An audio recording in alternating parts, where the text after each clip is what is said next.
A week ago, this was a minor annoyance.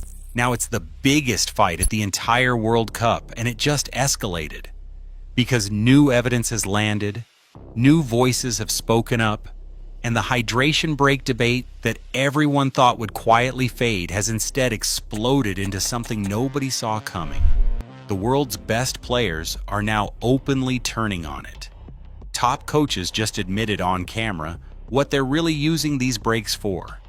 Medical experts have come out with a verdict that completely flips the argument on its head.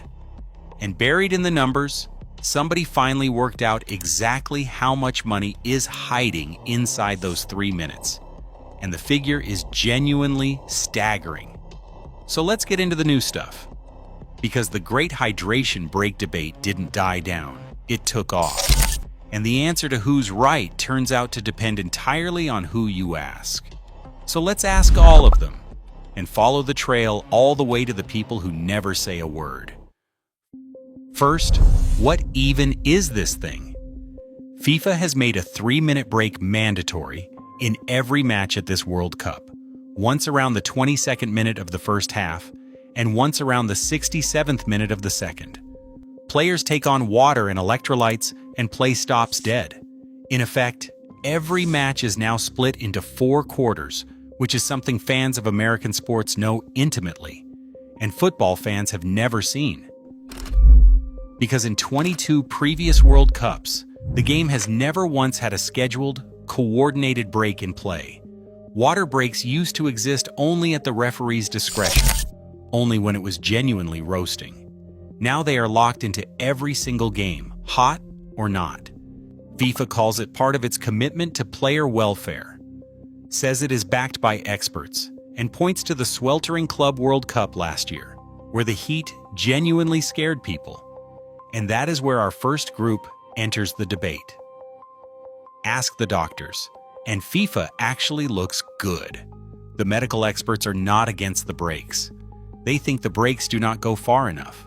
Douglas Casa, who runs an institute dedicated to preventing sudden death in sport, said the breaks absolutely need to be longer than 3 minutes, at least 5 minutes, preferably 6 minutes. Mike Tipton, who studies extreme environments at the University of Portsmouth, warned that thanks to climate change, several 2026 venues are likely to blow past the recommended high-risk heat threshold, especially for afternoon kickoffs. So if you ask the people whose entire job is keeping athletes alive in the heat, the verdict is clear.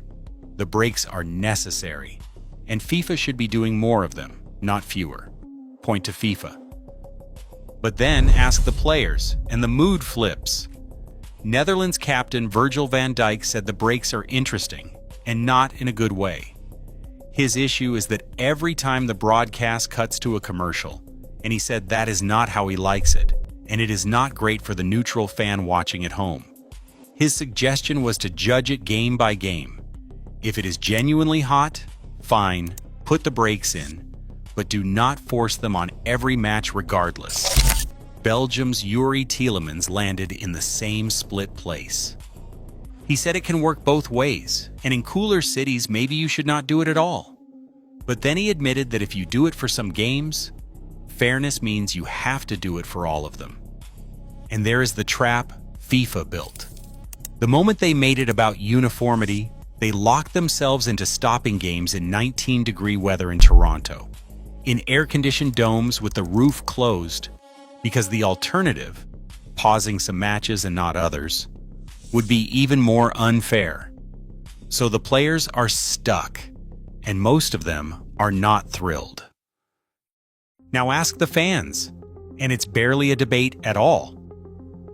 When The Athletic polled more than 9,000 of its readers, a brutal 76.4% called the breaks problematic.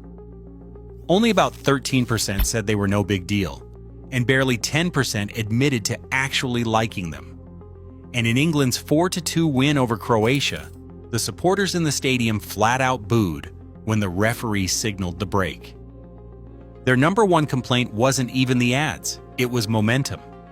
Because a 3-minute pause doesn't just interrupt a match, it can completely change it. And there is one example this tournament that proves it perfectly. Germany against Curaçao, the tiny debutantes. For 21 glorious minutes, Curaçao were living a dream. They had equalized to make it 1-1. They were on top. Germany were genuinely rattled.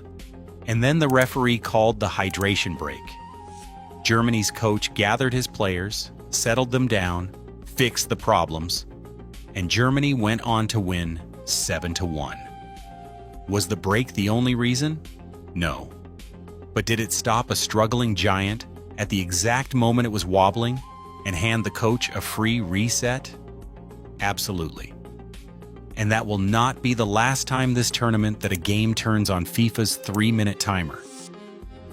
Which brings us to the group that has quietly fallen in love with these breaks, the coaches. Because for them, this is not a cooling break at all. Belgium's Rudy Garcia said it outright. For him, it is a coaching break or more than a cooling break, and it is very important. France's Didier Deschamps called it a chance to adjust a couple of things and said plainly that it is 4 quarter times we have got now, and the coaches adapt. Pochettino was caught using the pause to show his United States players clips on a laptop. Jesse Marsch used Canada's break to fire his team up, chasing an equalizer. So a stoppage sold to you as hydration has quietly become the one thing football always refused to have: a tactical timeout. A built-in reset button that lets the smartest coaches recoach their teams twice a half. That is a genuine change to the soul of the sport, smuggled in under a water bottle. So that is the debate. The doctors want it longer. The players want it situational. The fans want it gone. The coaches secretly want to keep it forever. Everyone is pointing at a different reason. Everyone has a case.